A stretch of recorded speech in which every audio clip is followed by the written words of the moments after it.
ಇವತ್ತಿನ ಬಾಲವೃಂದ ಕಾರ್ಯಕ್ರಮಕ್ಕೆ ನಿಮಗೆಲ್ಲ ಪ್ರೀತಿಯ ಸ್ವಾಗತ ಮಕ್ಕಳೇ.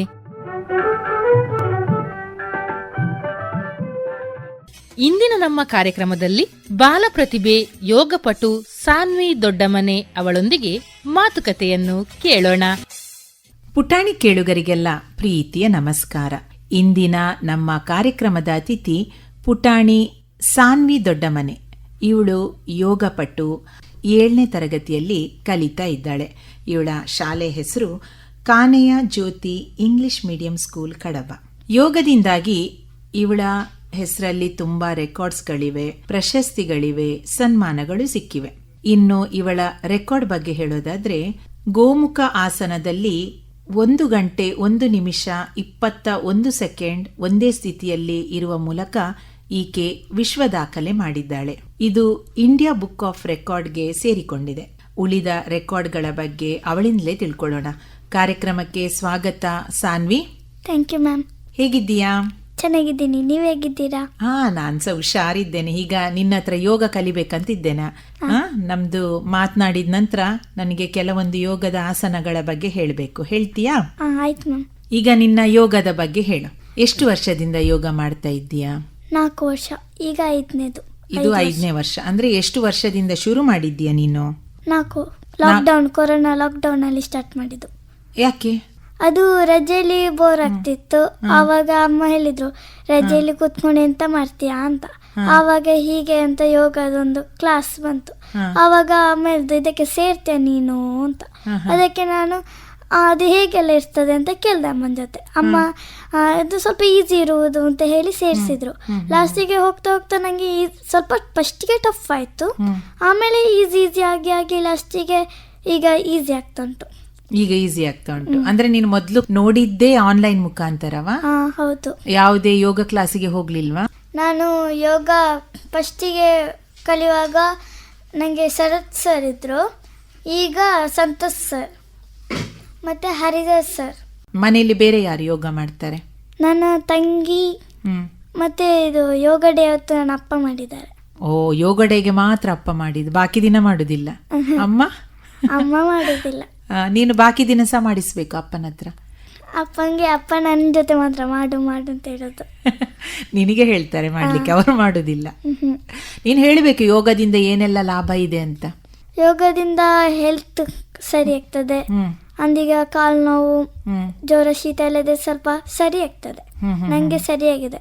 ಅವತ್ತು ಫಸ್ಟ್ ಯೋಗ ಸ್ಟಾರ್ಟ್ ಆಗುವಾಗ ನಂಗೆ ಕಾಲು ನೋವು, ಶೀತ, ಜ್ವರ ಎಲ್ಲ ಬರ್ತಿತ್ತು. ಗಳಿಗೆ ಸ್ವಲ್ಪ ಬಿಡ್ತಿರ್ಲಿಲ್ಲ 15 ದಿವಸ ಎಲ್ಲ. ಈಗ ನಂಗೆ ಯೋಗ ಮಾಡಿ ಆದ ಮೇಲೆ ಸ್ವಲ್ಪ ಸರಿ ಆಯ್ತು. ಈಗ ಬೇಗ ಬರುದಿಲ್ಲ, ಕಾಲು ನೋವು ಇಲ್ವೇ ಇಲ್ಲ, ಸುಸ್ತು ಸಾಗೋದಿಲ್ಲ. ಹೌದಾ? ಎಷ್ಟು ಗಂಟೆ ಯೋಗ ಮಾಡ್ತೀಯ ನೀನು? 1 ಗಂಟೆ 2 ಗಂಟೆ ಮಾಡ್ತೀನಿ. 2 ಗಂಟೆ ಮಾಡ್ತೀಯ. ನಿನ್ನ ಫ್ರೆಂಡ್ಸ್ಗೆಲ್ಲ ಹೇಳೋದಿಲ್ವಾ ಯೋಗ ಮಾಡಿ, ಇದರಿಂದ ತುಂಬಾ ಉಪಯೋಗ ಇದೆ ಅಂತ? ನಮ್ಮ ಕ್ಲಾಸಿಂದ ತುಂಬಾ ಜನ ಯೋಗ ಮಾಡ್ತಾರ. ನೀನ್ ಎಷ್ಟು ಜನ ಮಾಡಿಸಿದ್ಯಾ ಯೋಗ? 5 ಜನ. 5 ಜನ. ಯಾರವರು? ಆತ್ಮಿ, ಕೃತಿ, ದೀಕ್ಷಾ ಮತ್ತೆ ನಾನು. ಏನ್ ಹೇಳಿದ್ರು? ಮತ್ತೆ ಚೈತ್ರ. ಮತ್ತೆ ಏನ್ ಹೇಳಿದ್ರು ಯೋಗ ಮಾಡಿ? ಅವರಿಗೆ ಫಸ್ಟಿಗೆ ಟಫ್ ಆಯ್ತು. ಅಂದಿಗೆ ನಂಗೆ ನನ್ನ ನೋಡಿದಾಗ ಹೇಗೆ ಮಾಡ್ತೀನಿ ನೀನು ಅಂತ ಕೇಳ್ತಾರೆ. ಅವರು ಪ್ರಾಕ್ಟೀಸ್ ಮಾಡಿದಾಗ ಅವ ಇದಿಷ್ಟು ಟಫ್ ಉಂಟು ಅಂತ. ಆಗ ನಾನು ಹೇಳ್ತೀನಿ, ನೀವು ಪ್ರಾಕ್ಟೀಸ್ ಮಾಡಿ ಆಗ್ತದೆ ಅಂತ. ಈಗ ಎಷ್ಟೆಲ್ಲ ಆಸನಗಳನ್ನ ಮಾಡ್ತೀಯ ನೀನು? ಯೋಗದಲ್ಲಿ ತುಂಬಾ ಆಸನಗಳಿವೆ ಅಲ್ವಾ? ಹೌದು. ಯಾವ್ದೆಲ್ಲ ಮಾಡ್ತೀಯ ನೀನು? ಒಂದು 50 ಆಸನ ಮಾಡ್ತೀನಿ. 50, 25, 30. ಎಲ್ಲದ್ರ ಹೆಸರು ಗೊತ್ತಾ? 50 ಗೊತ್ತಿದ್ದನ್ನು ಹೇಳಷ್ಟೇ. ಪಿಂಚ ದೀಪ, ಪಿಂಚ ಪದ್ಮಾಸನ, ಪಿಂಚ ಮಯೂರ, ಚಕ್ರಾಸನ, ಮತ್ಸ್ಯಾಸನ, ಗೋಮುಖಾಸನ, ಶಲಭಾಸನ, ಶೀರ್ಷಾಸನ. ಸಾಕು ಬಿಡು, ಇಷ್ಟು ಸಾಕು. ಈಗ ನಿನಗೆ ಈ ಯೋಗದ ಆಸನಗಳಲ್ಲಿ ಯಾವುದು ತುಂಬಾ ಇಷ್ಟವಾದಂಥದ್ದು? ನನಗೆ ಫುಲ್ ಹ್ಯಾಂಡ್. ಯಾಕೆ? ಅದೇ ನನಗೆ ಕಲಿತಿದ್ದು, ನನಗೆ ಅದು ಇಂಟ್ರೆಸ್ಟ್. ಅದು ಕೈಯಲ್ಲಿ ನಿಲ್ಲುದಲ್ಲ ಸ್ವಲ್ಪ. ಹಾಗೆ. ಎಷ್ಟು ಗಂಟೆ ಯೋಗ ಮಾಡಿದ್ರೆ ಒಳ್ಳೇದು ನಿನ್ನ ಪ್ರಕಾರ? ಒಂದು ಅರ್ಧ ಅಂದ್ರೆ ಬೇಸಿಕ್ ಅಂದ್ರೆ 1 ಗಂಟೆ ಅರ್ಧ ಗಂಟೆ ಹ್ಮ್. ಫಸ್ಟಿಗೆ ಈಗ ಬೇಸಿಕ್ ಕವರ್ ಮಾಡೋದಂದ್ರೆ ಹ್ಮ್. ಟಫ್ ಅಂದ್ರೆ ಈಗ ಕಾಂಪಿಟೇಷನ್ಗೆ ಒಂದು 2 ಗಂಟೆ 3 ಗಂಟೆ ಎಲ್ಲ ಮಾಡ್ತೀನಿ. 3 ಗಂಟೆ ಕಂಟಿನ್ಯೂಸ್ಲಿ. ಹಾಂ, ರೆಸ್ಟ್ ಒಂದು 5 ನಿಮಿಷ 1/4 ಗಂಟೆ ರೆಸ್ಟ್ ತಗೊಳ್ಳೋದು. ಈಗ ನೀನು ದಿನಾಲು ಯೋಗ ಮಾಡ್ತೀಯಾ? ಹಾಂ, ಎಷ್ಟು ಗಂಟೆಗೆ ಹೇಳ್ತೀಯ ನೀನು? ಈಗ ನಾನು 6 ಗಂಟೆ 6 ಗಂಟೆಗೆ 6 ಗಂಟೆಗೆ ಹೇಳ್ತೀಯ, ಎದ್ದ ಕೂಡಲೇ ಯೋಗ ಮಾಡ್ತೀಯ. ಹ್ಞೂ. ನಿನ್ನ ದಿನಚರಿ ಹೇಗೆ ಹೇಳು ನೋಡುವ. ಬೆಳಿಗ್ಗೆ ಎದ್ದು ಬೆಳಿಗ್ಗೆದ್ದು ಹಲ್ಲುಜ್ಜಿ ಆದ ಮೇಲೆ ಅರ್ಧ ಗಂಟೆ ಯೋಗ ಮಾಡ್ತೇನೆ. ಅರ್ಧ ಗಂಟೆ ಮಾಡೋದ ನೀನು? ಅಂದರೆ ಸೂರ್ಯ ನಮಸ್ಕಾರ ಬೇರೆ ಆಸನಗಳೆಲ್ಲ. ಓಹೋ, ಹಾ. ಅರ್ಧ ಗಂಟೆ ಯೋಗ ಮಾಡ್ತೇನೆ. ಲಾಸ್ಟಿಗೆ ನಾನು ಇದು ಮಾಡ್ತೀನಿ, ಓದ್ತೀನಿ. ಓದಿ ಬೆಳಿಗ್ಗೆ ಓದ್ತೀಯಾ? 1 ಗಂಟೆ ಓದ್ತೀನಿ. ಲಾಸ್ಟಿಗೆ ಎದ್ದು ಹೊರಡ್ತೀನಿ. ಹೊರಡಿ ಆದ ಮೇಲೆ ಚಹಾ ಕುಡಿತೀನಿ. ಚಹಾ ಕುಡ್ದಾದ ಮೇಲೆ ಶಾಲೆಗೆ ಹೋಗ್ತೀನಿ. ಅಂದ್ರೆ ನೀನು ಯೋಗ ಮಾಡೋದು ಬೆಳಿಗ್ಗೆ ಮಾತ್ರ. ಯಾವ ಟೈಮಲ್ಲಿ ಯೋಗ ಮಾಡಿದ್ರೆ ಒಳ್ಳೇದು? ಬೆಳಿಗ್ಗೆ ಮತ್ತು ಸಂಜೆ ಮಾಡ್ತೀಯ ನೀನು ಪುನಃ ಸ್ಕೂಲಿಂದ ಬಂದು? ಅಂದ್ರೆ ದಿನದಲ್ಲಿ 2 ಹೊತ್ತು ಯೋಗ ಮಾಡ್ತೀಯ. ಮತ್ತೆ ನಿಂದು ಆಹಾರ ಕ್ರಮ ಎಲ್ಲ ಹೇಗೆ? ಈಗ ನೀನು ಬೆಳಿಗ್ಗೆ ಸಹ ಮಾಡ್ತೀಯ ಯೋಗ, ಸಂಜೆ ಸಹ ಮಾಡ್ತೀಯ. ಆಹಾರದಲ್ಲಿ ಏನೆಲ್ಲ ಸೇವಿಸ್ತೀಯ ಆಹಾರ? ಬೆಳಿಗ್ಗೆ ಎದ್ದು ನಾನು ನೀರು ಕುಡಿದು ಯೋಗ ಮಾಡ್ತೀನಿ. ಬಿಸಿ ಬಿಸಿ ನೀರು ಕುಡಿದು ಯೋಗ ಮಾಡ್ತೀನಿ. ಲಾಸ್ಟಿಗೆ ಈಗ ಸಂಜೆ ಎಲ್ಲಾದರೂ ಕ್ಲಾಸಿಗೆಲ್ಲ ಸ್ಕೂಲಿಂದ ಬಂದ ಕೂಡಲೇ ಚಹಾ ಕುಡಿತೀವಿ ಅಲ್ಲ, ಆವಾಗ ನಾನು ಸ್ವಲ್ಪ ಚಹಾ ಮತ್ತು ಸ್ವಲ್ಪ ಎಂಥದ್ದು ಬಿಸ್ಕೆಟ ಅಥವಾ ಊಟನ ಸ್ವಲ್ಪ ತಿಂದು ಕ್ಲಾಸಿಗೆ ಹೋಗ್ತೀನಿ. ಜಾಸ್ತಿ ತಿಂದರೆ ಯೋಗ ಮಾಡಬಾರ್ದಂತೆ, ಅದು 3 ಗಂಟೆ ರೆಸ್ಟ್ ಬೇಕು. ಅಂದ್ರೆ 3 ಗಂಟೆ ಗ್ಯಾಪ್ ಅಲ್ಲಿ ಯೋಗ ಮಾಡ್ಬೇಕು. ಈಗ ಆಹಾರ ತಿಂದು ಮತ್ತೆ 3 ಗಂಟೆಯ ನಂತರ ಯೋಗ ಮಾಡ್ಬೇಕು ಅಲ್ವಾ? ಬೆಳಿಗ್ಗೆ ಹೇಗೂ ಖಾಲಿ ಇರ್ತದಲ್ಲ ಹೊಟ್ಟೆ, ಸಂಜೆದು ಹೇಳುದಲ್ಲ ನೀನು? ನೀರು ಕುಡಿದು ಯೋಗ ಮಾಡಿದ್ರೆ ಆಯ್ತು ಬೆಳಿಗ್ಗೆ. ಮತ್ತೆ ನಿನ್ನ ಹೆಸರಲ್ಲಿ ತುಂಬಾ ರೆಕಾರ್ಡ್ ಎಲ್ಲ ತುಂಬಾ ಇದೆ, ಒಂದು ವಿಶ್ವ ದಾಖಲೆ ಸಹ ಇದೆ. ಹೌದು. ನೀನು ಅಲ್ಲಿ ಹೋಗಿ ಏನ್ ಮಾಡಿದ್ಯಾ? ಯಾವ ಆಸನ ಮಾಡಿದ್ದು ನೀನು? ಗೋಮುಖಾಸನ. ಗೋಮುಖಾಸನ. ಏನ್ ಮಾಡಿದ್ಯಾ ಅಲ್ಲಿ ಹೋಗಿ? ನಿನಗೆ ಈಗ ನಿನ್ನ ಹೆಸರು ವಿಶ್ವ ದಾಖಲೆಗೆ ಸೇರಿದೆ ಅಂತ ಗೊತ್ತಾದಾಗ ಹೇಗಿತ್ತು ನಿನ್ನ ಪ್ರತಿಕ್ರಿಯೆ? ಹೇಗಿತ್ತು ನೆನಪು ಮಾಡೊಮ್ಮೆ. ನಂಗೆ ತುಂಬಾ ಖುಷಿ ಆಯ್ತು. ನಂಗೆ ಗೋಮುಖಾಸನ 1 ಗಂಟೆ ಕೂತ ಮೇಲೆ ನಂಗೆ ಕಾಲು ನೋವು ಜಾಸ್ತಿ ಆಯ್ತು. ಲಾಸ್ಟಿಗೆ ಅಮ್ಮ ಒಂದು ತಿಕ್ಕಿ ಆದ ಮೇಲೆ ಅಂದ್ರೆ ಕಾಲು ತೆಗಿಲಿಕ್ಕೆ ಸಾಕ್ತಿಲ್ಲ, ನಂಗೆ ಅಳು ಬಂತು ಸ್ವಲ್ಪ. ಲಾಸ್ಟಿಗೆ ಅಮ್ಮ ಕಾಲು ತಿಕ್ಕಿ ಆದ ಮೇಲೆ ಸರಿ ಆಯ್ತು. ಸ್ವಲ್ಪ ನಡ್ಕೊಂಡು ಹೋಗಿ ಸರಿ ಮಾಡ್ತಿದ್ದೆ. ಲಾಸ್ಟಿಗೆ ಸರಿ ಮಾಡಿದ ಮೇಲೆ ನಡ್ಕೊಂಡು ಹೋದೆ ಅಂದರೆ ನನಗೆ ಸರಿ ಆಯಿತು. ಲಾಸ್ಟಿಗೆ ನನಗೆ ಖುಷಿ ಆಯಿತು. ಅಂತೂ ನಾನು 1 ಗಂಟೆ ಕೂತೆ, ನನಗೆ ಸಿಗ್ತದಲ್ಲ ಅದು India book of record shield ಅಂತ ಅಮ್ಮನ ಜೊತೆ ಹೇಳ್ತಾ ಇದ್ದೆ. ಲಾಸ್ಟಿಗೆ ಸಿಕ್ಕಿದ ಮೇಲೆ ನನಗೆ ಅದು ದೊಡ್ಡ ದೊಡ್ಡ ಬುಕ್ ಅಲ್ಲ, ನನಗೆ ತುಂಬ ಖುಷಿ ಆಯಿತು.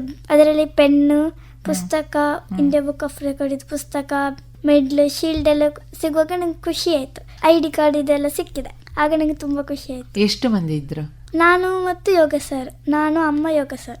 ಓಹೋ, ಹಾಗೆ. ಅದು ನಮ್ಮ ಅಂಗನವಾಡಿಯಲ್ಲಿ ಮಾಡಿದಲ್ಲಿ. ಅಂಗನವಾಡಿ ಎಲ್ಲಿ ಅದು? ಅದು ನಮ್ಮ ಪಾಂಡಿಗದ್ದೆ, ನಮ್ಮ ಮನೆ ಪಕ್ಕನೆ. ಬೇರೆ ಯಾವುದೆಲ್ಲ ರೆಕಾರ್ಡ್ ಇದೆ ಈ ವಿಶ್ವ ದಾಖಲೆ ಬಿಟ್ಟು? Karnataka book of record, Abdul Kalam blindfold book of record, world record. ಓ, ಅದು world record. Blindfold, Abdul Kalam blindfold. ಅದರಲ್ಲಿ ಏನ್ ಮಾಡಿದ್ಯಾ ನೀನು? ಅದರಲ್ಲಿ ಅದು ನಾವೀಗ ಇದನ್ನೇ ಆಸನ ಇದು ಮಾಡಿ ಅದೊಂದು ನಾವು ಕಾಂಪಿಟೇಷನ್ ಅಂತೂ ಹಾಗೇನದ್ರಲ್ಲಿ ಇದು ಬಂದದ್ದು ಶೀಲ್ಡ್. ಮತ್ತೆ ಬೇರೆ ಲಾಸ್ಟಿಗೆ Abdul Kalam book of record, ಅಷ್ಟು ರೆಕಾರ್ಡ್ ಇದೆ. Nobel book of record. ಈ ಸಲ ಯೋಗ ದಿನ ಆಯ್ತಲ್ಲ, ಯೋಗ ಡೇ, ಆಗ ಏನ್ ಮಾಡಿದ್ಯಾ? ನಾನು ಬೆಳಿಗ್ಗೆ ಎದ್ದ ಅಪ್ಪ ನಾನು ತಂಗಿಯನ್ನು ಯೋಗ ಮಾಡಿಸಿದೆ. ಸೂರ್ಯ ನಮಸ್ಕಾರ ಮಾಡಿದೆ, ಒಂದು 5 ಸರ್ತಿ 10 ಸರ್ತಿ ಏನೋ ಮಾಡಿಸಿದೆ. ಲಾಸ್ಟಿಗೆ ಸ್ಕೂಲಲ್ಲಿ ಹೋಗಿ ನಮ್ಮ ಕ್ಲಾಸಿನವರು ಎಲ್ಲರೂ ಸ್ಕೂಲಲ್ಲಿ ಯೋಗ ಮಾಡಿದ್ರು. ಸ್ಕೂಲಲ್ಲಿ ಸಹ ಯೋಗ ಪ್ರೋಗ್ರಾಮ್ ಎಲ್ಲ ಇತ್ತು, ಅದಕ್ಕೆ ನೀನು ಮಾಡಿಸಿದ್ದೆ ಅವರಿಗೆ. ಈಗ ಮಕ್ಕಳು ಯೋಗ ಮಾಡೋದು ತುಂಬಾ ಕಮ್ಮಿಯ ಜಾಸ್ತಿಯಾ? ಜಾಸ್ತಿ ಮಾಡ್ತಾರೆ ಎಲ್ಲ ಯೋಗ. ನಿಮ್ಗೆ ಸ್ಕೂಲಲ್ಲಿ ಯೋಗ ಕ್ಲಾಸ್ ಹಾಗೆ ಏನಾದ್ರೂ ಇದೆಯಾ? ಉಂಟು. ಅವಾಗ ತುಂಬಾ ಜಾಸ್ತಿ ಇದ್ದಾರೆ, ಜಾಸ್ತಿ ಜನ ಮಾಡ್ತಾರೆ. ಅವರನ್ನೆಲ್ಲ ಲೀಡ್ ಮಾಡೋದು ನೀನಾ? ಅದು ಸರ್ ಮಾಡ್ತಾರೆ. ಸರ್ ಇದ್ದಾರಾ? ಅವತ್ತು ನಾವು ಮಾಡಿಸ್ತಿದ್ವಿ. ಈ ಸರಿ ನಾವು ಈಗ ನಮಗೆ ಸ್ಕೂಲ್ ಲೆವೆಲ್ ಕಾಂಪಿಟೇಷನ್ ಬಂತ, ನಮಗೇನೆ ಟಫ್ ಆಸನ ಬಿಟ್ಟು ಚಿಕ್ಕ ಮಕ್ಕಳಿಗೆಲ್ಲ ಬೇಸಿಕ್ ಆಸನ ಸರ್ ಹೇಳಿ ಕೊಡ್ತಾರೆ. ಮತ್ತೆ ನಿನ್ನ ಶಾಲೆ ಬಗ್ಗೆ ಹೇಳಿ. ಈಗ ನನ್ನ ಸ್ಕೂಲಿನ ಹೆಸರು ಕಾನೇಜ್ಯೋತಿ ಇಂಗ್ಲಿಷ್ ಮೀಡಿಯಂ ಸ್ಕೂಲ್ ಕಡಬ. ಅಲ್ಲಿ ಟೀಚರ್ಸ್ ಇದ್ದಾರೆ ತುಂಬ ಜನ. ನನಗೆ ಎಲ್ಲ ಟೀಚರ್ಸ್ ಫೇವ್ರೇಟ್. ನನಗೆ ತುಂಬ favourite Mamata ma'am, Shobha miss, Yashoda miss, hmm science ma'am, ಅವರೆಲ್ಲ ನನಗೆ ಫೇವ್ರೇಟ್ ಮ್ಯಾಮ್ಸ್. ಅವರು ತುಂಬ ನಮಗೆ ಸಪೋರ್ಟ್ ಮಾಡ್ತಾರೆ ಯೋಗಕ್ಕೆಲ್ಲ. ಮತ್ತು ಎಲ್ಲರೂ ನನಗೆ ಇಷ್ಟ, ಎಲ್ಲರೂ ಸಪೋರ್ಟ್ ಮಾಡ್ತಾರೆ. ಈಗ ನಿನ್ನ ಫ್ರೆಂಡ್ಸ್ ಎಲ್ಲ ಏನ್ ಹೇಳಿದ್ರು? ನೀನು ಹೇಗೆ ಮಾಡ್ತೀಯಾ, ಇದು ಹೇಗೆ ಕಲ್ತಿ ನೀನು ಇಷ್ಟೆಲ್ಲ, ಈಗ ಕೈಯಲ್ಲೆಲ್ಲ ನಿಲ್ಲುವುದು ಹೇಗೆ ಕಲ್ತಿ, ನಿಂಗೆ ಅದು ನೋವಾಗೋದಿಲ್ವಾ ಅಂತ ಕೇಳ್ತಾರೆ. ಈಗ ನಿಂಗೆ ನೋವು ಆಗೋದಿಲ್ಲ ಅಲ್ಲ? ಮೊದ್ಲಿಗೆ ಕಷ್ಟ ಆಗ್ತಿತ್ತ ನಿನ್ಗೆ? ಹೌದು. ಮತ್ತೆ ನಿನ್ನ ಬೇರೆ ಹವ್ಯಾಸಗಳ ಬಗ್ಗೆ ಹೇಳು. ಈ ಯೋಗ ಬಿಟ್ಟು ಬೇರೆ ಏನೆಲ್ಲ ಮಾಡ್ತೀಯಾ? ಡ್ರಾಯಿಂಗ್ ಮಾಡ್ತೀಯಾ? ಮತ್ತೆ ಡ್ರಾಯಿಂಗ್ ಮಾತ್ರ? ಡ್ರಾಯಿಂಗ್ ಕ್ಲಾಸಿಗೆ ಹೋಗ್ತೀನಿ. ಡ್ರಾಯಿಂಗ್ ಕ್ಲಾಸಿಗೆ ಹೋಗ್ತೀಯಾ? ಎಷ್ಟು ವರ್ಷದಿಂದ ಡ್ರಾಯಿಂಗ್ ಕಲಿತಾ ಇದ್ದೀಯಾ? 4 ವರ್ಷ. 4 ವರ್ಷದಿಂದ ಕಲಿತಾ ಇದ್ದೀಯಾ? ನನ್ನ ಡ್ರಾಯಿಂಗ್ ಸರ್ ಸತೀಶ್ ಸರ್. ಮತ್ತೆ ನಿನಗೆ ಸನ್ಮಾನ ಎಲ್ಲ ತುಂಬಾ ಸಿಕ್ಕಿದೆಯಲ್ಲ? ಹಾ, ಸನ್ಮಾನಗಳು, ಬಹುಮಾನಗಳು, ಹೌದಲ್ವಾ? ಹೌದು. ಅದ್ರ ಬಗ್ಗೆ ಹೇಳು ನೋಡುವ. ಎಲ್ಲಿ ಎಲ್ಲ ಸನ್ಮಾನ ಸಿಕ್ಕಿದೆ? ಕಡಬ ಪಂಜ ಆಮಂತ್ರಣ ಮತ್ತೆ ಅಲ್ಲೆಲ್ಲ ಸಿಕ್ಕಿದೆ ಬಹುಮಾನಗಳು. ಮೈಸೂರು, ಬೆಂಗಳೂರು ಎಲ್ಲ ಸಿಕ್ಕಿದೆ. ಎಲ್ಲಿಗೆಲ್ಲ ಹೋಗಿದ್ಯಾ ಯೋಗ ಪ್ರದರ್ಶನಕ್ಕೆ? ಮೈಸೂರು, ಬೆಂಗಳೂರು. ಕರ್ನಾಟಕ ಬಿಟ್ಟು ಹೊರಗೆ ಹೋಗ್ಲಿಲ್ವಾ? ಹೋಗಿದ್ದೀನಿ ಗೋವಾಕ್ಕೆ. ಜನ ಏನ್ ಹೇಳ್ತಾರೆ ನೀನೀಗ? ಈಗ ಒಂದು ಕಾರ್ಯಕ್ರಮಕ್ಕೆ ಹೋಗಿರ್ತೀಯ, ಅಲ್ಲಿ ನಿಂದು ಯೋಗ ಪ್ರದರ್ಶನ ನೋಡಿ ಖುಷಿಯಾಗಿ ಬಂದು ನಿನ್ನ ಹತ್ರ ಏನ್ ಹೇಳ್ತಾರೆ? ಚಂದ ಮಾಡಿದ್ದಿ, ಒಳ್ಳೇದಾಗ್ಲಿ ನಿಂಗೆ, ಇನ್ನು ಜಾಸ್ತಿ ಇದು ಮಾಡು ಅಂತ ಹೇಳ್ತಾರೆ. ಮತ್ತೆ ಕಲಿಸಿಕೊಡು ಅಂತ ಹೇಳಲ್ವಾ? ಹೇಳ್ತಾರೆ ಕೆಲವರು. ಕಲಿಸಿಕೊಟ್ಟಿದ್ಯಾ ಯಾರಿಗಾದ್ರೂ? ಇಲ್ಲ, ಜಸ್ಟ್ ಹೇಳುದು ಮಾತ್ರ. ಮತ್ತೆ ಈಗ ನೀನು ಯೋಗ ಪ್ರದರ್ಶನಕ್ಕೆಲ್ಲ ಹೋಗ್ತಿ ನೋಡು, ಆಗ ಅಲ್ಲಿ ಏನಾದ್ರೂ ಒಂದು ಖುಷಿ ಕೊಟ್ಟಂತಹ ವಿಚಾರ ಯಾವ್ದಾದ್ರು ಇದೆಯಾ? ಒಬ್ಬರು ನನ್ನ ಯೋಗವನ್ನು ನೋಡಿ ಈಗ ಫೇಸ್ಬುಕ್ ಅಲ್ಲೆಲ್ಲ ನೋಡ್ತಾರಲ್ಲ, ಆವಾಗ ನನ್ನ ಅಪ್ಪನ ಗ್ಯಾರೇಜಿಗೆ ಬಂದು ನನಗಂತ ಒಂದು ತಿಂಡಿ ಎಲ್ಲ ಕೊಟ್ಟೋಗಿದ್ದಾರೆ. ಹೌದಾ? ಏನ್ ತಿಂಡಿ ಅದು? ಅದು ತಿಂದರ್ ಜಾಯ್ ಮತ್ತೆ ಇದು ಚಾಕ್ಲೇಟಾ? ಚಾಕ್ಲೇಟ್ ಎಲ್ಲ. ನೀನು ಯೋಗ ಮಾಡಿ ಮಾಡಿ ಇಷ್ಟು ಸಪುರವ? ಗೊತ್ತಿಲ್ಲ. ಯೋಗ ಮಾಡುವ ಮೊದ್ಲು ದಪ್ಪ ಇದ್ದೀಯಾ ಹೇಗೆ? ಇಲ್ಲ, ಸಪುರವೇ ಇದ್ದೆ. ನಿನಗೆ ಯೋಗವೇ ಮಾಡ್ಬೇಕಂತ ಯಾಕೆ ಇದ್ದದ್ದು? ಕೊರೋನಾ ಟೈಮಲ್ಲಿ ನೀನಾಗ ಹೇಳಿದ್ಯಲ್ಲ, ನಿನಗೆ ಸಂಗೀತ ಕಲಿಬಹುದಿತ್ತು ಅಥವಾ ಡ್ರಾಯಿಂಗ್ ಹೇಗೂ ನಿನಗೆ ಇಂಟ್ರೆಸ್ಟ್ ಇದೆ, ಬೇರೆ ಈ ಡ್ರಾಮಾ, ನಾಟಕ, ಹಾಗೆ ಯಕ್ಷಗಾನ ತುಂಬಾ ಇದೆ, ಆಟೋಟ ಇದೆ. ನೀನು ಯೋಗವೇ ಯಾಕೆ ಸೆಲೆಕ್ಟ್ ಮಾಡಿದ್ದು? ಅದು ಬೇರೆಯವರೆಲ್ಲ ನನಗೆ ಯೂಟ್ಯೂಬಲ್ಲಿ ನಾನು ಫಸ್ಟಿಗೆ ಜಾಯ್ನ್ ಆಗುವಾಗ ಯೋಗ ಅದೆಂತ ಅಂತ ಅಮ್ಮನ ಜೊತೆ ಕೇಳುವಾಗ ಅಮ್ಮ ಯೂಟ್ಯೂಬಲ್ಲಿ ಸರ್ಚ್ ಮಾಡಿ ತೋರಿಸಿದ್ರು. ಹಾಗೆ ಈಗ ಇದೆಲ್ಲ ಆಸನ ತೋರಿಸಿದ್ರಾ, ಈಗ ಪಿಂಚನ ಅದೆಲ್ಲ. ಆಗ ನೋಡುವಾಗ ಇದು ಈಸಿ ಇರುವುದು, ನಾನು ಸಹ ಸೇರ್ತೀನಿ, ನಾನೆಲ್ಲ ಸೇರಿದೆ, ಹೀಗೆಲ್ಲ ಆಸನ ಮಾಡುವುದು ಅಂತ ಹೇಳಿ ನಾನು ಸೇರಿದೆ. ಹಾಗೆ ಸೇರಿದ್ದು ನೀನು, ಯೋಗವೇ ಆಗ್ಬಹುದು ಇದೆಲ್ಲ ಬೇಡ ಅಂತ ಹೇಳಿ. ಸಂಗೀತದಲ್ಲೆಲ್ಲ ಆಸಕ್ತಿ ಇಲ್ವಾ? ಇಲ್ಲ.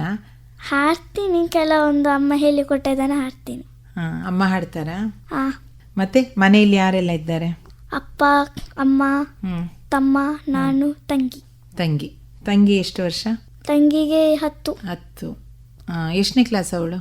ಅವಳು ಇನ್ನು 4ನೇ ಕ್ಲಾಸ್. ತಮ್ಮ ಶಾಲೆಗೆ ಹೋಗ್ತಾ ಇಲ್ಲ, ಸಣ್ಣ.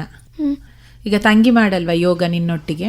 ಅವಳಿಗೆ ಫಸ್ಟ್ ನಾನು ಅಂದ್ರೆ ಕ್ಲಾಸ್ ಸ್ಟಾರ್ಟ್, ಕೊರೋನಾ ಮುಗ್ದ ಮೇಲೆ ಕ್ಲಾಸ್ ಸ್ಟಾರ್ಟ್ ಮಾಡುವಾಗ ಹೋದ್ಲು. ಲಾಸ್ಟಿಗೆ ಕಾಲು ನೋವಾಯ್ತು ಅಂತ ಲಾಸ್ಟಿಗೆ ಮಾಡ್ಲಿಕ್ಕೆ ಹೋಗ್ಲಿಲ್ಲ. ಕರೀಲಿಲ್ವಾ? ನೀನು ಯಾವಾಗ್ಲೂ ಯೋಗ ಮಾಡ್ತೀಯ, ಆಗ ತಂಗಿನ ಕರೀಲಿಲ್ವಾ ನೀನು? ಅಮ್ಮ ಹೇಳ್ತಾರೆ, ನೀನು ಇವಳ ಜೊತೆ ಸೂರ್ಯ ನಮಸ್ಕಾರ ಮಾಡು ಸಾಕು, ಸೂರ್ಯ ನಮಸ್ಕಾರ ಒಂದು ಮಾಡು ಅಂತ ಹೇಳ್ತಾರೆ. ಅವಳಿಗೆ ಟಫ್ ಪೋಸ್ಟರ್ ಇಷ್ಟ, ಈಸಿ ಪೋಸ್ಟರ್ ಮಾಡೋದಿಲ್ಲ ಅವಳು. ಟಫ್ ಇದ್ದೆ ಕೊಡ್ಬೇಕು. ನಿನ್ಗೆ ಇಷ್ಟು 50 ಆಸನ ಗೊತ್ತಿಲ್ವಾ? ಅದ್ರಲ್ಲಿ ಯಾವ್ದು ಟಫ್ ಉಂಟಾದೆ ಅವಳಿಗೆ ಕೊಟ್ಟು ಬಿಡ್ಬೇಕು. ಅವಳಿಗೆ ಚಕ್ರಾಸನ ಆಗೋದಿಲ್ಲಲ್ಲ, ನಾವು ಚಕ್ರಾಸನ ಮಾಡ್ಲಿಕ್ಕೆ ಹೋದ್ರೆ ಒಬ್ಬೊಬ್ಬ ನಂಗೆ ಆಗೋದಿಲ್ಲ ಬೇಡ ಅಂತ ಹೇಳಿ ಹೋಗ್ತಾಳೆ. ಲಾಸ್ಟಿಗೆ ಮಾಡುದೇ ಇಲ್ಲ ಯೋಗ ನೀನ್ ಮಾಡುದನ್ನ ನೋಡ್ತಾಳೆ? ನೋಡ್ತಾಳೆ. ಅವಳು ತಮ್ಮನ ಜೊತೆ ಆಟಾಡ್ಲಿಕ್ಕೆ ಹೋಗ್ತಾಳೆ. ಹೌದಾ? ನೀನ್ ಕರೆಯುದಿಲ್ಲ? ತಮ್ಮ ಮಾಡಲ್ವಾ ಯೋಗ? ಮಾಡ್ತಾನೆ ಸ್ವಲ್ಪ. ಅವನಿಗೆ ಆಸಕ್ತಿ ಉಂಟಾ ಯೋಗದಲ್ಲಿ? ಅವನಿಗೆ ಎಲ್ಲದ್ರಲ್ಲಿ ಸಾಂಗ್, ಭರತನಾಟ್ಯ, ಯೋಗ ಎಲ್ಲ ಮಾಡ್ತಾನೆ. ಹಾಗೆ. ಮತ್ತೆ ಯಾವ್ದು ನಿನ್ಗೆ ಇಷ್ಟವಾದ ತಿಂಡಿ ಯಾವ್ದು? ಪರೋಟ ಇಷ್ಟ. ಫ್ರೀ ಟೈಮ್ ಅಲ್ಲಿ ಎಲ್ಲ ಏನ್ ಮಾಡ್ತೀಯ ನೀನು? ಫ್ರೀ ಟೈಮ್ ಅಲ್ಲಿ ನಾನು ಅಡಿಗೆ ಇದೆಲ್ಲ ಮಾಡ್ತೀನಿ, ಅಥವಾ ತಮ್ಮನ ಜೊತೆ ಆಟಾಡ್ಲಿಕ್ಕೆ, ಡ್ರಾಯಿಂಗ್ ಏನೋ ಮಾಡ್ತಿರ್ತೀನಿ. ಅಡಿಗೆಯಲ್ಲಿ ಆಸಕ್ತಿ ಉಂಟಾ? ಮಾಡ್ತೀಯ? ಅಮ್ಮನಿಗೆ ಸಹಾಯ ಮಾಡ್ತೀಯ ನೀನು? ಏನೆಲ್ಲ ಮಾಡ್ತೀಯ ಹೇಳು ನೋಡುವ. ನಾನು ಮ್ಯಾಗಿ, ಮ್ಯಾಗಿ ಮಾಡೋದು ಎಷ್ಟು ಕಷ್ಟ ಉಂಟು? ಈಸಿ ಉಂಟು. ಚಾ ಮಾಡ್ತೀಯಾ? ಕಾಫಿ ಮಾಡ್ತೀನಿ. ಕಾಫಿ ಮಾಡ್ತೀಯಾ? ಮತ್ತೆ ಮತ್ತೆ ಪೊಟೆಟೊ ಅದನ್ನು ರೋಲ್ ಮಾಡ್ತೀನಿ. ರೋಲ್ ಮಾಡ್ತೀಯಾ? ಪೇಡ ಮಾಡ್ತೀನಿ. ಪೇಡ ಮಾಡ್ತೀಯಾ? ಹಾ. ಹೇಗೆ ಮಾಡ್ತೀಯಾ ಹೇಳು ನೋಡುವ. ಪೇಡ ಹಾಲಿನ ಪುಡಿ ಅಥವಾ ಹಾಲನ್ನು ಅದು ಬೇಯಿಸಿ ಅದನ್ನು ಗಟ್ಟಿ ಮಾಡಬೇಕು. ಸ್ವಲ್ಪ ಹಾ. ಗಟ್ಟಿ ಮಾಡಿ ಆದ ಮೇಲೆ ಅದಕ್ಕೆ ಸಕ್ಕರೆ ಹಾಕಬೇಕು. ಹಾ. ಸಕ್ಕರೆ ಹಾಕಿ ಆದ ಮೇಲೆ ಅದನ್ನು ಹಾಗೇನೆ ಗಟ್ಟಿ ಮಾಡ್ತಾ ಹೋಗ್ಬೇಕು. ಅದು ಗಟ್ಟಿ ಆದ ಮೇಲೆ ಅದನ್ನು ಫ್ರಿಜ್ಜಲ್ಲಿ ಇಡೋದು. ಫ್ರಿಜ್ಜಲ್ಲಿ ಇಟ್ಟದ ಮೇಲೆ ಅದು ಸ್ವಲ್ಪ ಬಿಸಿ ಎಲ್ಲ ಆರಿ ಹೋಗ್ಬೇಕು. ಆಮೇಲೆ ಉಂಡೆ ಮಾಡೋದು ಮತ್ತೆ ಅದಂತ ಶೇಪ್ ಮಾಡಿ ಸ್ವಲ್ಪ ದಿನ ಇಡುದು. ಅಂದ್ರೆ ಅದು ಹಾಳಾಗುದಿಲ್ಲ. ಎಲ್ಲಿ ಇಡುದು ಅದು? ಫ್ರಿಜ್ಜಲ್ಲಿ ಇಡುದು. ಅದು ಅರ್ಧ ಗಂಟೆ ಅಥವಾ 1 ಗಂಟೆ ಇಲ್ಲೇ ಬಿಸಿಯಲ್ಲಿ ತಿಂದ್ರೆ ಅದು ತುಪ್ಪ ಎಲ್ಲ ಹಾಕ್ತೀನಿ. ಬಿಸಿಯಲ್ಲಿ ತಿಂದ್ರೆ ಚಂದ ಆಗುದಿಲ್ಲ, ಟೇಸ್ಟ್ ಇರುವುದಿಲ್ಲ. ಅದಕ್ಕೆ ಸ್ವಲ್ಪ ಹೊತ್ತು ದಿನ ಅಥವಾ ಸ್ವಲ್ಪ ಹೊತ್ತು ಇಟ್ಟು ಲಾಸ್ಟಿಗೆ ತಿನ್ನೋದು. ಎಲ್ಲಿಂದ ಕಲ್ತದ್ ನೀನಿದು? ಯೂಟ್ಯೂಬ್. ಏನ್ ಹೇಳಿದ್ರು ತಿಂದು? ಚಂದಾಗಿದೆ ಅಂತ. ಅದಕ್ಕೆ ಅಮ್ಮ ಈಗ ಬೇರೆಯವ್ರ ಜೊತೆ ಮಾತಾಡ್ತಿದ್ರೆ, ಅವರ ಫ್ರೆಂಡ್ಸ್ ಜೊತೆ ಮಾತಾಡ್ತಿದ್ರೆ, ಇವಳು ಪೇಡ ಮಾಡ್ಕೊಂಡು ತಂದಿದ್ದಾರೆ, ಇವಳು ಆಗದಿಂದ ಪೇಡ ಮಾಡ್ತಿದ್ರು ಅಂತ ಹೇಳ್ತಾರೆ. ಅಮ್ಮ ಹೊಗಳ್ತಾರೆ ಹಾಗಾದ್ರೆ ನಿನ್ನನ್ನಲ್ಲ? ಪೇಡ ಮಾಡ್ತಾಳೆ, ಯೋಗ ಮಾಡ್ತಾಳೆ. ಇನ್ನೊಂದು ಯಾವುದು? ಪೊಟ್ಯಾಟೊ ರೋಲಾ? ಅದು ಏನ್ ಹೇಳಿದ್ರು ತಿಂದು? ಅಮ್ಮ ಚಂದಾಗಿದೆ ಅಂತ ಹೇಳ್ತಾರೆ. ಲಾಸ್ಟಿಗೆ ಸ್ವಲ್ಪ ಖಾರ ಆಯ್ತು, ಚಪ್ಪೆ ಆಯ್ತು ಅಂತ ಹೇಳ್ತಾರೆ. ಅಂದ್ರೆ ಖಾರ ಜಾಸ್ತಿ ಆಗ್ಬಾರ್ದು ಅಂತ ಹೇಳಿ ಸ್ವಲ್ಪ ಖಾರ ಕಡಿಮೆ ಚಪ್ಪೆ ಆಯ್ತು ಅಂತ ಹೇಳ್ತಾರೆ. ಅದು ಸಹ ಇಲ್ಲಿಂದ ಯೂಟ್ಯೂಬ್ ಇಂದವಾ? ಅದು ಪೊಟೆಟೊ ಕಟ್ ಮಾಡಿ ಕಾಯಿಸುವುದು. ಸುಲಭ ಯಾವುದು, ಪೇಡವಾ ಪೊಟೆಟೊ ರೋಲಾ? ಪೊಟೆಟೊ ರೋಲ್ ಸುಲಭ. ತಂಗಿ ಎಲ್ಲ ತಿನ್ಲಾ? ಏನ್ ಹೇಳಿದ್ಲು ತಂಗಿ? ಇನ್ನೊಮ್ಮೆ ಮಾಡಿಕೊಡ ಅಕ್ಕ ಅಂತ ಹೇಳಿದ್ಲಾ? ಚಂದಾಗಿದೆ ಇನ್ನು ಮಾಡು ಅಂತ. ಮಾಡಿದ್ಯಾ? ಇಲ್ಲ, ಆಗ ಪೊಟೆಟೊ ಖಾಲಿ ಆಗಿತ್ತು. ಅಯ್ಯೋ, ಸ್ವಲ್ಪ ಇದೆ, ಅಮ್ಮ ಮಾಡ್ಲಿಕ್ಕೆ ಬಿಡುದಿಲ್ಲ, ಅದೇ ಎಣ್ಣೆ ಎಲ್ಲ ರಟ್ಟಿದ್ರೆ ಅಂತ. ಹಾಗೆ ಅಮ್ಮ ನನ್ನ ಹತ್ರ ನಿಲ್ಲಿ ಕೇಳ್ಬೇಕು. ಅಮ್ಮ ನಿಲ್ಲೋದಿಲ್ಲ. ಹತ್ರ ನಿಂತ್ರೆ ಅಮ್ಮನ ಕೆಲಸ ಇರ್ತದಲ್ಲ. ಈಗ ಹೋಗುವಾಗ 1 kg ಪೊಟೆಟೊ ಇಟ್ಕೊಂಡು ಹೋಗು, ಮನೇಲಿ ಮಾಡ್ಕೊಡು. ಮಳೆ ಅಲ್ವಾ? ಖುಷಿ ಆಗ್ತದೆ ತಂಗಿಗೆ ಸಹ. ಅಪ್ಪ ಅಮ್ಮನ ಹೆಸರು ಹೇಳು. ನನ್ನ ಅಪ್ಪ ನಿತ್ಯಾನಂದ, ಏನ್ ಮಾಡ್ತಾ ಇದ್ದಾರೆ? ಗ್ಯಾರೇಜ್ ಕಡಬದಲ್ಲಿ ಕಾರ್ ಮೆಕ್ಯಾನಿಕ್. ನನ್ನ ಅಮ್ಮ ಶೀತಲಕ್ಷ್ಮಿ, ಟೈಲರ್, ಮನೆಯಲ್ಲೇ ಟೈಲರ್, ಇದು ಬಟ್ಟೆ ಎಲ್ಲ ಹೊಲಿತಾರೆ. ನನ್ನ ತಂಗಿ ಹೆಸರು ಯಾನ್ವಿ, ದೊಡ್ಡ ಮನೆ, ಭರತನಾಟ್ಯ ಮತ್ತು ಸಾಂಗ್ ಹೇಳ್ತಾಳೆ, ಸಂಗೀತ. ನನ್ನ ತಮ್ಮ ಪ್ರಾಪ್ತ, ದೊಡ್ಡ ಮನೆ. ಮತ್ತೆ ನೀನು. ನಿನ್ನ ಹೆಸರು ಗೊತ್ತು ನಮ್ಗೆ. ಮತ್ತೆ ಓದುದ್ರಲ್ಲೆಲ್ಲ ಹೇಗಿದ್ದೀಯಾ? ಹುಷಾರಿದ್ದೀಯಾ? ಆ ದಿನದ್ದು ಪಾಠ ಆ ದಿನವೇ ಓದ್ತೀಯಾ? ಆ ದಿನದೇ ಓದ್ತೀನಿ. ಈಗ ಪ್ರೋಗ್ರಾಮಿಗೆಲ್ಲ ಹೋಗ್ತೀಯಲ್ಲ ನೀನು ಮೈಸೂರಿಗೆ, ಆಗ ಹೇಳಿದೆ ನೋಡು, ಬೆಂಗಳೂರಿಗೆ. ಆಗ ಯಾವಾಗ ಶಾಲೆ ಇರುವ ದಿನದಲ್ಲೇ ಹೋಗುದಾ ಅಲ್ಲ ಅದು ಈಗ ರಜೆ ಹಾಕಿ ಹೋಗ್ತೀಯಾ? ಹೇಗೆ? ರಜೆ ಹಾಕಿ ಹೋಗುದು. ಅಂದ್ರೆ ಈಗ ದೂರ ಹೋಗುದಂದ್ರೆ ರಜೆ ಹಾಕಿ ಹೋಗುದು. ಎಲ್ಲದು ದೂರ ಇಲ್ಲ ಅಂದ್ರೆ ಈಗ ನಾನು ಜಾಸ್ತಿ ರಜೆ ಹಾಕಿ ಹೋಗುದು. ಯಾಕಂದ್ರೆ ಈಗ ಕಾಂಪಿಟೇಷನ್ ಅಟೆಂಪ್ಟ್ ಮಾಡ್ಬೇಕಲ್ಲ, ರಜೆ ಹಾಕಿ ಹೋಗ್ಲಿಲ್ಲ ಕಷ್ಟ ಆಗುವುದು ಅಂತ ರಜೆ ಹಾಕಿ ಹೋಗುದು. ಈಗ ಕರ್ಕೊಂಡು ಹೋಗುದು ಯಾರು ನಿನ್ಗೆ? ಅಪ್ಪ ಕರ್ಕೊಂಡು. ಅಪ್ಪ ಬರ್ತಾರೆ ಯಾವಾಗ್ಲೂ ಒಟ್ಟಿಗೆ?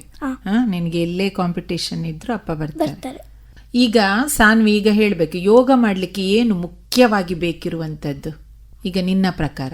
ಈಗ ನೀನು ಯೋಗ ಮಾಡ್ತಾ ಇದೀಯ 4 ವರ್ಷದಿಂದ, ಅದಲ್ಲದೆ ರೆಕಾರ್ಡ್ ಸಹ ಇದೆ ನಿನ್ನ ಹೆಸರಲ್ಲಿ, ಹೌದಾ ಅಲ್ವಾ? ಈಗ ನಿನ್ಗೆ ಯೋಗದ ಬಗ್ಗೆ ತುಂಬಾ ಗೊತ್ತು, ನನ್ಗಿಂತ ನಿನ್ಗೆ ಗೊತ್ತು, ಹೌದಾ ಅಲ್ವಾ? ಹಾಗಾಗಿ ಏನು ಮುಖ್ಯ ಯೋಗ ಮಾಡ್ಲಿಕ್ಕೆ? ಪ್ರಾಣಾಯಾಮ, ಧ್ಯಾನ ಮಾಡಿದ್ರೆ ಇದು ಬ್ರೈನ್ ಈಗ ನೆನಪಿನ ಶಕ್ತಿ ಉಳಿತದೆ, ಮತ್ತೆ ಕಾನ್ಸಂಟ್ರೇಷನ್ ಬರ್ತದೆ. ಮತ್ತೆ ಪ್ರಾಣಾಯಾಮ ಮಾಡುವ ಸ್ಥಳ ಮ್ಯಾಟ್ ಹಾಕಿ ಯೋಗ ಮಾಡಬೇಕು, ಅಥವಾ ಬೆಡ್ಶೀಟ್ ಖಾಲಿ ಇದ್ರೆ. ಬೆಡ್ಶೀಟ್ ಅಲ್ಲಿ ಈಗ ಕಾಲೆಲ್ಲ ಜಾರಲ್ವಾ? ಈಗ ಯೋಗ ಜಾರ್ತದೆ, ಆದ್ರೆ ಸಹ ಅದೊಂದು ಗಟ್ಟಿ ಇದು ಬೆಡ್ಶೀಟ್ ಹಾಕಿ ಮಾಡ್ಬೇಕು. ನಾನು ನೆಲದಲ್ಲಿ ಯೋಗ ಮಾಡ್ಲಿಕ್ಕಿಲ್ಲ.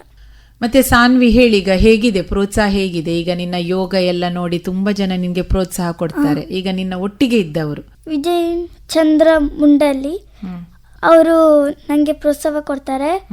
ಜ್ಯೋತಿ ಮ್ಯಾಮ್, ವಿಜಯ್ ಮಾಮ, ಶಶಿಧರ್ ಮಾಮ ಅವರೆಲ್ಲ ಪ್ರೋತ್ಸಾಹ ಕೊಡ್ತಾರೆ. ಭರತ್ ಮಾಮ ಅವರು ನನ್ನ ಇಲ್ಲಿಗೆ ಬರ್ಬೇಕು ಅಂತ ಅವರ ಕನಸು, ಅವ್ರದ್ದು. ಅವರು ಈಗ ಇಲ್ಲ, ತೀರೋಗಿದ್ದಾರೆ. ಈಗ ಮಾಮ ಅಂತೆಲ್ಲ ಹೇಳಿದ್ಯಲ್ಲ, ಹೇಗೆ ಪ್ರೋತ್ಸಾಹ ಕೊಡ್ತಾರೆ ಅವರು? ಅಂದ್ರೆ ಈಗ ನಾನು ಟಫ್ ಆಸನ, ಈಗ ಹೊಸತ್ತೆಲ್ಲ ಆಸನ ಇದ್ರೆ ಅದನ್ನೊಮ್ಮೆ ನಂಗೆ ಕಲಿಸ್ತೀಯ, ಫೋಟೋ ಕಲಿಸು ಅಂತೆಲ್ಲ ಫೋಟೋ ಕಲಿಸಿ ಲಾಸ್ಟಿಗೆ ಅವರ ಗ್ರೂಪ್ ಗ್ರೂಪ್ ಇರ್ತದ ಅದಕ್ಕೆಲ್ಲ ಅವ್ರು ಹಾಕೊಳ್ತಾರೆ, ಫೇಸ್ಬುಕ್ಕಿಗೆಲ್ಲ ಹಾಕೊಳ್ತಾರೆ. ನೀನು ಮಾಡು, ಯೋಗ ಮಾಡು ಅಂತೆಲ್ಲ ಹೇಳ್ತಾರೆ. ಹೇಳ್ತಾರ. ಅವರಿಗೆಲ್ಲ ಯೋಗ ಮಾಡ್ಲಿಕ್ಕೆ ಹೇಳೋದಿಲ್ವಾ ನೀನು? ಈಗ ನಿನಗೆ ಪ್ರೋತ್ಸಾಹ ಕೊಡ್ತಾರೆ ಯೋಗ ಮಾಡು ಅಂತೇಳಿ, ಈಗ ನೀನು ಅವರಿಗೆ ಹೇಳೋದಿಲ್ವಾ ಯೋಗ ಮಾಡಿ ಅದು ನಮ್ಮ ಆರೋಗ್ಯಕ್ಕೆ ಒಳ್ಳೇದು ಅಂತ ಹೇಳೋದಿಲ್ವಾ? ಇಲ್ಲ. ಯಾಕೆ ಹೇಳಲಿಲ್ಲ? ಈಗ ನೋಡು, ನಿನಗೆ ಎಷ್ಟೆಲ್ಲ ಉಪಯೋಗ ಆಯಿತು ಯೋಗ ಮಾಡಿ. ಈಗ ಹಿಂದೆ ಅವರಿಗೆ ಸಹ ಉಪಯೋಗ ಆಗಬೇಕಲ್ಲ, ಹೌದಲ್ವಾ ಸಾನ್ವಿ? ಅವ್ರು ಹೇಳ್ತಾರೆ, ನೀನು ನಂಗೆ ಯೋಗ ಕಲಿಸ್ಬೇಕು ನನ್ನ ಮನೆಗೆ ಬರುವಾಗ ಅಂತ ಹೇಳ್ತಾರೆ. ಕಲಿಸಿದ್ಯಾ ಯಾರಿಗಾದ್ರೂ? ಇಲ್ಲ. ನೋಡು, ಅವರಿಷ್ಟು ಪ್ರೋತ್ಸಾಹ ಮಾಡುವಾಗ ನೀನು ಅವರಿಗೆ ಯೋಗ ಕಲಿಸ್ಬೇಕಾ ಬೇಡವಾ? ಒಬ್ಬರು ಈಗ ಅದಂತ ಶಶಾಂಕಾಸನ ಯಾವುದೊಂದು ಆಸನಕ್ಕೆ ಅದು ಇದನ್ನು ಮಾಡಿದ್ರೆ ಏನಾಗುವುದು ಅಂತ ಕೇಳಿದ್ರು. ಅದಕ್ಕೆ ಅಮ್ಮ ಹೇಳಿದ್ರು ಹೀಗೆ ಅಂತ ಹೇಳಿದ್ರು. ಲಾಸ್ಟಿಗೆ ಅವರು ಅದನ್ನು ಮಾಡ್ತಿರ್ಬೇಕು, ನಂಗೆ ಗೊತ್ತಿಲ್ಲ ಮಾಡ್ತಿದ್ದಾರ ಅಂತ. ಶಶಾಂಕಾಸನ ಮಾಡಿದ್ರೆ ಒಳ್ಳೇದು ಅಂತ ಹೇಳಿದ್ದೀವಿ. ಈಗ ಯೋಗ ಅಂತ ಹೇಳಿದ್ರೆ ಈಗ ದೊಡ್ಡವರು ಮಾಡುವಂತಹ ಎಲ್ಲ ಆಸನಗಳನ್ನು ಸಹ ನೀನು ಮಾಡ್ತೀಯಾ? ದೊಡ್ಡವರು ಮಾಡೋದು ಮಾಡ್ತೀನಿ. ಎಲ್ಲ ಮಾಡ್ತೀಯಾ? ಯಾವುದು ಕಷ್ಟದ ಆಸನ? ಯಾವುದು ಕಷ್ಟ ಆಸನ? ಅದು ಫುಲ್ ಹ್ಯಾಂಡಲ್ಲಿ ಟ್ವಿಸ್ಟ್ ಆಗೋದೆಲ್ಲ. ಫುಲ್ ಹ್ಯಾಂಡಲ್ಲಿ ಟ್ವಿಸ್ಟ್ ಆಗೋದು, ಅದು ತುಂಬಾ ಕಷ್ಟ. ಕಾಲೆಲ್ಲ ಬ್ಯಾಕಿಗೆಲ್ಲ ಹಾಕಿ ಅಂತ ಟ್ವಿಸ್ಟ್ ಆಗಿ ಫ್ರಂಟ್ ಎಂತೆಲ್ಲ ಉಂಟು. ಅದು ಎಷ್ಟು ಸಮಯ ತಗೊಂಡೆ ಆ ಆಸನ ಕಲೀಲಿಕ್ಕೆ? ಈಗ ಮಾಡ್ತೀಯಲ್ಲ, ಈಗ ಸುಲಭದಲ್ಲಿ ಮಾಡುದಿಲ್ವಾ ನೀನು? ಫುಲ್ ಹ್ಯಾಂಡಿಗೆ ನಾನು ಪ್ರಾಕ್ಟೀಸ್ ಮಾಡ್ತಾ ಇರೋದು. ಓ, ಈಗ ಮಾಡ್ತಾ ಇದ್ದೀಯಾ? ಪ್ರಾಕ್ಟೀಸ್ ಅಂದ್ರೆ ಎಷ್ಟು ಸಮಯದಿಂದ ಅದಕ್ಕೆ ಪ್ರಾಕ್ಟೀಸ್ ಮಾಡ್ತಾ ಇದ್ದೀಯಾ? ನಾನು 1 ವರ್ಷ ಆಯ್ತು. 1 ವರ್ಷದಿಂದ ಮಾಡ್ತಾ ಇದ್ದೀಯಾ? 1 ವರ್ಷ 2 ವರ್ಷ. ಈಗ ಕರೆಕ್ಟ್ ಮಾಡ್ತೀಯಾ ಆಸನ? ಅಲ್ಲ, ಈಗ ನಾನು ಈಗ ಪಿಂಚ ಮಾಡಿದಷ್ಟು ಅಂದ್ರೆ ಫುಲ್ ಹ್ಯಾಂಡ್ ಋಷಿಕ ಮಾಡ್ತಿದ್ದೀನಿ ಈಗ. ಸರಿ ಸಾನ್ವಿ, ಈಗ ನೀನು ಹೇಳಬೇಕು. ಈಗ ಈ ಕಾರ್ಯಕ್ರಮ ನಮ್ಮ ಮಕ್ಕಳು ಕೇಳೋದು ಜಾಸ್ತಿ, ಆಯ್ತಾ? ಆ ಮಕ್ಕಳಿಗೆ ಏನು ಕಿವಿ ಮಾತು ಹೇಳ್ತೀಯಾ? ಯೋಗ ಮಾಡಿ ಮತ್ತೆ ನಿಮ್ಮ ಆರೋಗ್ಯವನ್ನು ಸರಿ ಮಾಡ್ಕೊಳ್ಳಿ. ಜಾಸ್ತಿ ಯೋಗ ಮಾಡಿದ್ರಿಂದ ಉಪಯೋಗ ಆಗ್ತದೆ. ಜಾಸ್ತಿ ಹೇಳಿದ್ರೆ ಎಷ್ಟು? ಅಂದ್ರೆ ಈಗ ಈಜಿ ಆಸನ ಜಾಸ್ತಿ ಮಾಡಿದ್ರೆ ಒಳ್ಳೆಯದು. ಪಶ್ಚಿಮೋತ್ತಾನಾಸನ, ಗೋಮುಖಾಸನ. ಮತ್ತೆ ಫಸ್ಟ್ ಈಸಿ ಮಾಡಿ ಮತ್ತೆ ಟಫ್ ಟಫ್ ಮಾಡುದು. ಎಷ್ಟು ಗಂಟೆ ಮಾಡ್ಬೇಕಂತ ಹೇಳ್ತೀಯ ನೀನು? ಈಗ ಫಸ್ಟಿಗೆ ಮಾಡೋದಂದ್ರೆ ಅರ್ಧ ಗಂಟೆ 1 ಗಂಟೆ ಸಾಕು. ಈಗ ಯೋಗ ಮಾಡಿ ನಿನಗೆ ಓದುದ್ರಲ್ಲಿ ಏನಾದ್ರೂ ಬದಲಾವಣೆ ಆಯ್ತಾ? ನಂಗೆ ಈಗ ಕಾನ್ಸಂಟ್ರೇಷನ್ ಬರ್ತದೆ. ಓದಿದೆಲ್ಲ ಅವಾಗ ನೆನಪಿರ್ತದೆ. ಹಾಗಾಗಿ ಬೇಗ ಓದುವಾಗ ಬರ್ತದೆ. ಅಂದ್ರೆ ಈಗ ಸ್ವಲ್ಪ ಓದಿದ್ರೆ ಸಾಕು, ರಪ್ಪ ಬರ್ತದೆ. ಅದನ್ನ ನೀನು ಒತ್ತಿ ಹೇಳ್ಬೇಕು ಮಕ್ಕಳಿಗೆ. ಮುಖ್ಯ ಓದುದೆ ಅಲ್ವಾ ಮಕ್ಕಳಿಗೆ. ಯೋಗ ಮಾಡಿ ಓದಿದೆಲ್ಲ ಬೇಗ ತಲೆಯಲ್ಲಿ ಉಳಿತದೆ ಅಂತ ಹೇಳು. ಯೋಗ ಮಾಡಿದರೆ ಬೇಗ ತಲೆಯಲ್ಲೆಲ್ಲ ಉಳಿತದೆ. ಆದಷ್ಟು ಯೋಗ ಮಾಡಿ ಅಂತ. ಆದಷ್ಟು ಯೋಗ ಮಾಡಿ. ಕೇವಲ ಯೋಗ ದಿನದಲ್ಲಿ ಮಾತ್ರ ಯೋಗ ಮಾಡೋದಲ್ಲ. ಸರಿ ಸಾನ್ವಿ, ಕಾರ್ಯಕ್ರಮದಲ್ಲಿ ಭಾಗವಹಿಸಿದಕ್ಕೆ ಧನ್ಯವಾದಗಳು. Thank you ma'am. ಇನ್ನಷ್ಟು ವರ್ಡ್ ರೆಕಾರ್ಡ್ ನಿನ್ನ ಹೆಸರಲ್ಲಿ ಆಗ್ಲಿ, ಆಯ್ತು ಮ್ಯಾಮ್. ಇನ್ನಷ್ಟು ಬೆಳಿ ಅಂತ ಹೇಳ್ತಾ ನಮಸ್ಕಾರ. ಧನ್ಯವಾದಗಳು.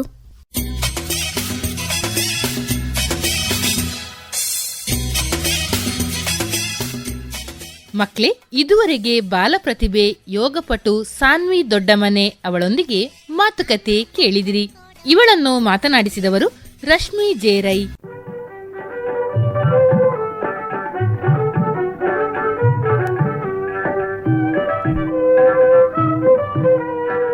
ಇಲ್ಲಿಗೆ ಇಂದಿನ ಬಾಲವೃಂದ ಮುಕ್ತಾಯವಾಯಿತು ಮಕ್ಕಳೇ. ಮತ್ತೆ ಮುಂದಿನ ಸಲ ಭೇಟಿಯಾಗೋಣ. ನಮಸ್ಕಾರ.